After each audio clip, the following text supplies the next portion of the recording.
Price Dalal ஒரே ஒரு வசனத்தை கூட காண்பித்து கொடுக்கிறேன். நீதிமொழிகள் 16 அதிகாரம் 20வது வசனம். கர்த்தரை நம்புகிறவன் பாக்கியவான். இன்னைக்கு ஆண்டவர் உங்களை பார்த்து சொல்ற காரியம் என்னன்னா, மகனே மகளே, நீங்களாம் பாக்கியவான்ப்பா. நீங்களாம் ஏன் பாக்கியவான் அப்படின்னு பாத்தீங்கன்னா, நீங்க கர்த்தரை நம்புற பிள்ளைகளா இருக்கீங்களா? உங்க வாழ்க்கையில நீங்க ஏதாவது ஒரு முடிவு எடுத்துட்டு அதை ஏசப்பா கிட்ட கொடுத்துட்டு, ஏசப்பா நீங்க சொல்றதுபடியே நான் நடக்க போறேன்னு சொல்லிட்டு ஏசப்பா சொல்ற பேச்சு கேட்டு நடக்கிற பிள்ளைகளா நீங்க இருக்கீங்கன்னா, அவரே நம்பி இருக்கீங்கன்னா, நீங்க பாக்கியவான் சொல்லி இன்னைக்கு ஆண்டவர் உங்களை பார்த்தாங்க சொல்றாரு. இன்னைக்கு உங்க வாழ்க்கையில பாத்தீங்கன்னா, உங்களுக்கு வீடு வேணும், கார் வேணும், பங்களா வேணும், நான் இந்த உலகத்துல ஆசீர்வாதமான செழிப்பான வாழ்க்கை வாழணும் நம்ம ஆசைப்படுறோம். அது தப்பே கிடையாதுங்க. ஆனா இந்த உலகத்துல இருக்க செழிப்பான ஆசீர்வாதத்தை விட உண்மையான செழிப்பான ஆசீர்வாதம் எது தெரியுங்களா?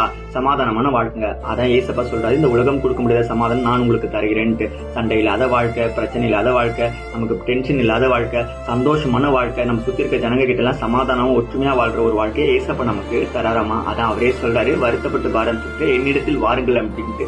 உங்க வாழ்க்கையில நிறைய வருத்தம், போராட்டம், பிரச்சனை இருக்குன்னா நீங்க ஏசப்பா ஒப்பு கொடுத்து பாருங்க, அது எல்லாமே மாறிடும். இன்னைக்கு உங்க வாழ்க்கையில ஏதோ ஒரு பிரச்சனை பாரத்தோட நீங்க இருக்கீங்க, உங்க பாரத்தை இறக்கி வச்சுட்டு ஏசப்பா ஒப்பு கொடுங்க, நிச்சயமா அதுக்கு சொல்யூஷன் கிடைக்கும். விசுவாசிக்கிறீங்கன்னா ஒரு ஆமீன் போட்டுக்கோங்க. இதே போல ஆகிற வசனத்தை ஃபாலோ பண்ணிக்கோங்க. God bless you. ஆமீன்.